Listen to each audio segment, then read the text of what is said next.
Hello everyone, movie briefing channel पर आपका स्वागत है। आज की मूवी का नाम है प्लेटून। ये वियतनाम वॉर पर बनी पहली मूवी है। 1967 में ओलिवर स्टोन इस वॉर में शामिल था। उसने ही ये मूवी को डायरेक्ट किया है और स्क्रीन प्ले लिखा है। यूएस ये वॉर हार गया था क्योंकि यूएस साउथ वियतनाम को नॉर्थ वियतनाम से बचाना चाहता था, लेकिन ऐसा नहीं हो पाया था। चलिए मूवी की स्टोरी स्टार्ट करते हैं। सितंबर 1967 का समय दिखाया जाता है। पहले सीन में क्रिस टेलर साउथ वियतनाम में पहुंचते ही यूएस सोल्जर्स की डेड बॉडीज देखता है। क्रिस को infantry platoon 25th infantry division में कंबोडियन बॉर्डर पर एक साल के लिए अलाइन किया गया है। उसकी प्लेटून को लेफ्टिनेंट वुल्फ लीड कर रहा है, लेकिन उसे कोई एक्सपीरियंस नहीं है। प्लेटून के सोल्जर्स वुल्फ से ज्यादा दो और सोल्जर्स की बात सुनते हैं, बांस और अलायस। बांस बहुत सन की किस्म का है, वो ट्रूप के साथ बहुत रूड बर्ताव करता है। वहीं अलायस काफी सपोर्टिव है और साथियों की हेल्प करता रहता है।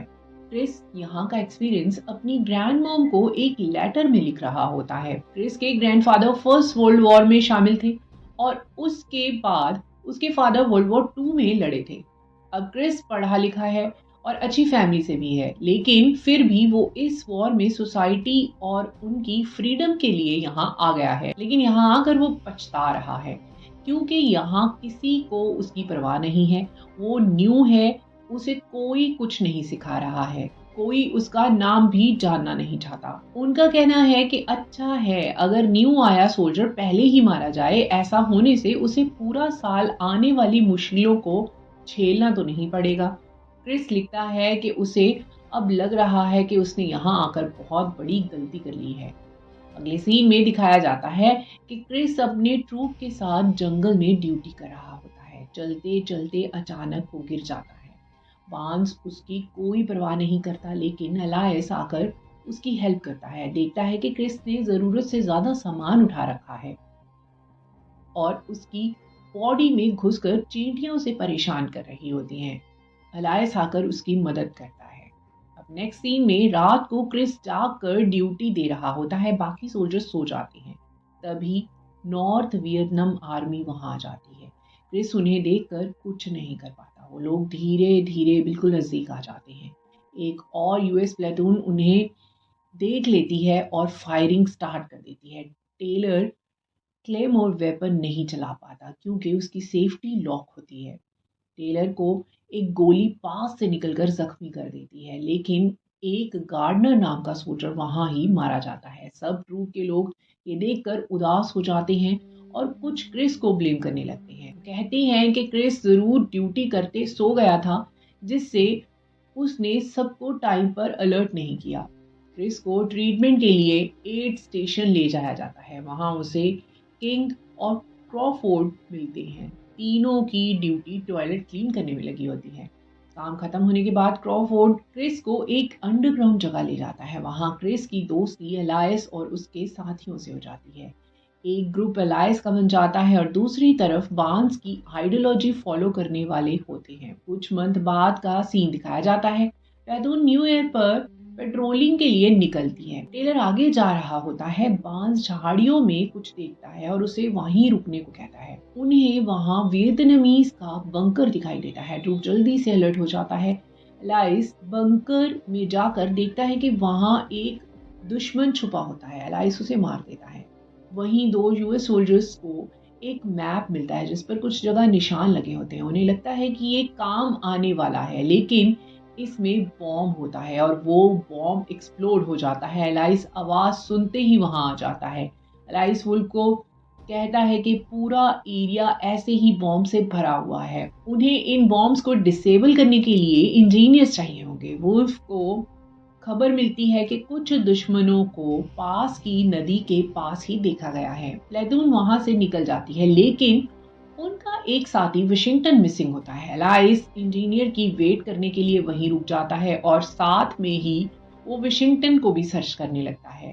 प्लेटून को रिवर के पास ही ट्री पर वाशिंगटन की डेड बॉडी लटकी हुई मिल जाती है। बांस को ये देखकर बहुत गुस्सा आ जाता है।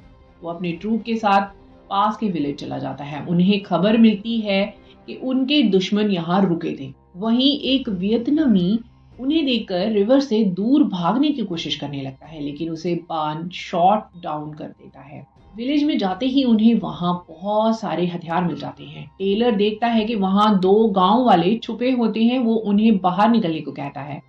उन्हें बाहर निकलने की धमकी देने के बाद जब वो बाहर आ जाते हैं, टेलर ग्राउंड पर फायरिंग करने लगता है, चीखता है, चिल्लाता है, उन्हें डराने की कोशिश करता है। ओनील और बनी उसे देखकर हंसने लगते हैं। बनी उन गांव वालों को अपनी राइफल से मार देता है। बांस गांव के मुखिया को पकड़ लेता है। वो उसे उनकी लैंग्वेज में ट्रांसलेट करके वेपन्स के बारे में पूछता है। ट्रांसलेटर लर्नर वियतनामीज में ट्रांसलेट करता है और मुखिया कहता है कि वो लोग मजबूर थे क्योंकि उनके एक गांव वाले को मार दिया गया था, इसलिए उन्हें वेपन्स रखने पड़े। बांस ये बात नहीं मानता। बाकी सोल्जर्स का भी मुखिया पर गुस्सा बढ़ने लगता है। ये देखकर मुखिया की बीवी बीच आ जाती है और बांस उसकी बीवी को शूट कर देता है। मुखिया की बेटी को भी पकड़ लेता है। मुखिया को दुश्मनों की बाकी बातें बताने के लिए फोर्स करने लगता है। टेलर देखता है कि कुछ सोल्जर्स बच्चियों के साथ रेप करने वाले होते हैं। वो जाकर उन्हें रोक देता है। वो लोग टेलर को गांव वालों के सपोर्ट करने पर गालियां देते हैं और उस पर थूक देते हैं। एलाइस वहां आ जाता है और इनोसेंट गांव वालों पर पहुंचाया नुकसान देख लेता है और इसको देखकर उसे बहुत गुस्सा आता है। वो बांस के साथ फाइट करता है। वुल्फ उनको लड़ाई करने से मना करता है और कहता है कि उसे ऊपर से ऑर्डर आया है कि इस गांव को आग लगाकर खत्म करना होगा। एलाइस वुल्फ को कहता है कि उसने बान को ऐसा करने से क्यों नहीं रोका, लेकिन वुल्फ कुछ नहीं कहता। लेफ्टिनेंट ऑर्डर को फॉलो करता है और गांव को आग लगा दी जाती है। दुश्मन के सारे वेपन्स को खत्म कर दिया जाता है और गांव के लोगों को सोल्जर्स अपने साथ ले लेते हैं। कैंप में जाकर एलाइस कैप्टन से बांस पर केस करने की बात करता है क्योंकि उसने इलीगल किलिंग की है, लेकिन कैप्टन कहता है कि वो ये मिलिट्री बेस वापस जाने के बाद देखेगा। अगर ये प्रूव हो गया तो बांस को कोर्ट मार्शल कर दिया जाएगा। अब दोनों की लड़ाई के चलते प्लेटून के सोल्जर्स भी आपस में डिवाइड हो जाते हैं। रात में टेलर और एलाइस हुई घटना की बात करते हैं। नेक्स्ट डे प्लेटून को फिर से उस बंकर को देखकर आने को कहा जाता है। वहां कुछ देर में दुश्मन अटैक कर देता है। एलाइस वुल्फ और बांस को बता देता है कि वो दुश्मन पर साइड से अटैक करने वाला है। लर्नर को गोली लग जाती है। टेलर लर्नर को फायरिंग से सेव करके डॉक्टर के पास ले जाता है। वुल्फ एयर स्ट्राइक के लिए कॉल करता है, लेकिन वो कहीं गलत जगह अटैक करवा देता है। तब तक उनका एक सोल्जर जख्मी हो जाता है और बांस देखकर गुस्से में आ जाता है। एलाइस अपने साथी लेकर दूसरी साइड भागता है जहां से वो बढ़ रहे दुश्मनों को रोक सके। वो एलाइस रिवर के पास जाता है और जहां से वो दुश्मनों को पीछे से अटैक कर सके। बांस एलाइस को देखने जाता है। टेलर और कुछ सोल्जर्स उनकी तरफ बढ़ रहे सोल्जर्स पर फायरिंग करके उन्हें रोकने की कोशिश करते हैं। क्रॉफोर्ड के लंग्स पर गोली लग जाती है और लेकिन वो बच जाता है। बांस वहां आ जाता है और उन सबको वापस प्लेटून में जाने का ऑर्डर देता है। टेलर उसे बताता है कि एलाइस भी कहीं फाइट कर रहा है। बांस कहता है कि वो उसे ढूंढ लेगा। एलाइस दुश्मन को मार रहा होता है। बांस उसे ढूंढने वहां आ जाता है। एलाइस दुश्मन की ताकत कम कर देता है और प्लेटून वापस आने वाला होता है। वापस आते उसे बांस मिल जाता है और उसे देखते ही एलाइस खुश हो जाता है, लेकिन बांस के इरादे कुछ और होते हैं। वो उसे धोखा दे देता है और उसे शूट कर देता है। टेलर एलाइस को देखने जंगल में चला जाता है। उसे वहां बांस मिल जाता है। वो कहता है कि एलाइस मर चुका है। टेलर को उस पर शक होता है, लेकिन वो प्लेटून में वापस आ जाता है। ट्रूप हेलीकॉप्टर से वहां से निकल रही होती है। तभी टेलर नीचे जख्मी हालत में एलाइस को भागते देखता है। एलाइस के पीछे दुश्मन भी भाग रहा होता है। वो लोग वहां उसे जाकर बचाने की कोशिश करते हैं, लेकिन बहुत देर हो जाती है और वो एलाइस को सामने मरता ही देख पाते हैं। टेलर बांस की तरफ देखता है। बांस की आंखें देखकर वो समझ जाता है कि एलाइस को मारने में बांस का हाथ है। अंडरग्राउंड ग्रुप को टेलर बताता है कि बांस ने ही एलाइस को मारा है। कुछ सोल्जर्स को इस बात पर यकीन नहीं होता। उन्हें ये भी लगता है कि बांस उन सब से काफी ताकतवर है। तभी वहां बांस आकर उनकी सारी बातें सुन लेता है। फिर वो सबको उसे मारने का चांस देता है और कोई कुछ नहीं कर पाता। लेकिन जैसे ही वो वहां से बाहर जाने वाला होता है, टेलर उसे पीछे से अटैक कर देता है, लेकिन वो टेलर से ज्यादा पावरफुल होता है। वो नाइफ निकालकर टेलर को ही मारने लगता है, लेकिन उसे एक सोल्जर समझाता है कि साथी सोल्जर को ऐसे मार देने से उसे 10 साल की सजा हो सकती है।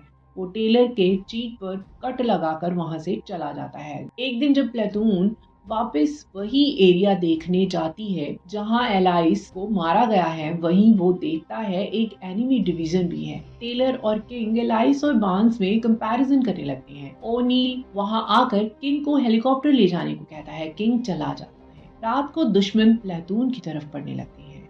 दुश्मन टेलर की फॉक्सहोल की तरफ बढ़ता है। उन्हें बता दिया जाता है कि दुश्मन पास ही आ रहा है और अब दुश्मन पर एयर स्ट्राइक की जाने वाली होती है। एक जख्मी सोल्जर आकर उन्हें बताता है कि दुश्मन बहुत बड़ी गिनती में है। जल्दी उनका सामना दुश्मन से हो जाता है। टेलर और फ्रांसिस ब्रेवली उनका सामना करते हैं, क्लेमोर चलाते हैं।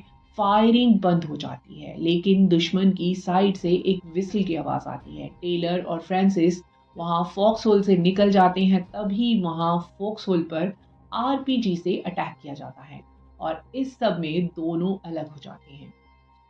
जूनियर और बनी का फॉक्सहोल दिखाया जाता है। बनी फायरिंग कर रहा होता है और दुश्मन को फायरिंग का जवाब दे रहा होता है। वहीं जूनियर दुश्मन की गिनती देखकर डर गया होता है और वो भागने की कोशिश में पेड़ से टकरा जाता है और वहीं बेहोश हो जाता है। बनी अकेला रह जाता है और वो मारा जाता है। दुश्मन जूनियर के पास पहुंचकर उसे शूट कर देते हैं। ओनील भी बचना चाहता है, इसलिए वो दुश्मनों की डेड बॉडीज में छुप जाता है और वॉर खत्म होने की वेट करने लगता है। वुल्फ की प्लेटून दिखाई जाती है। उन्हें वियतनामी सोल्जर्स ने घेर लिया है और सब मारे जाते हैं। ये सब हालात देखते कैप्टन डिसाइड करता है कि यहाँ युद्ध की जगह एयर स्ट्राइक करवानी होगी। बांस दिखाया जाता है। वो दुश्मनों को हाथों से ही खत्म कर रहा होता है। टेलर बांस को बताने जाता है कि वही एयर स्ट्राइक होने वाली है, लेकिन बांस इतने एग्रेशन में टेलर को भी पकड़ लेता है और मारने वाला होता है, लेकिन वहां एयर स्ट्राइक हो जाती है और वो दोनों ही बेहोश हो जाते हैं। जब टेलर को होश आता है, वो जख्मी हालत में होता है। वो उठकर आसपास देखता है। वो वहां एक दुश्मन की राइफल उठा लेता है और वहीं बांस रेंगते हुए जा रहा होता है। बांस उसे मेडिकल हेल्प बुलाने का ऑर्डर देता है। वो जब देखता है कि टेलर के पास गन है, वो टेलर को उसे शूट करने की रिक्वेस्ट करने लगता है। टेलर उसे शूट कर देता है। कुछ देर में रेस्क्यू टीम आकर टेलर को वहां से ले जाती है। वहां फ्रांसिस भी बच गया होता है। फ्रांसिस ने खुद को जख्मी कर लिया होता है, क्योंकि फ्रांसिस जानता है 2 जगह जख्मी होने वाले सोल्जर्स वहां से ले जाए जाते हैं। वो दोनों अब जख्मी हैं, इसलिए उन्हें घर भेजा जाने वाला होता है। राह उन्हें बाय करता है। हेलीकॉप्टर पर जाते टेलर नीचे देखता है, वहां बहुत सारी डेड बॉडीज होती हैं। टेलर ने इस वॉर को लड़ने का डर एक्सपीरियंस कर लिया होता है। वो फूट फूट कर रोने लगता है। उसे लगता है कि ये वियतनाम वॉर हमेशा उसे डराती रहेगी।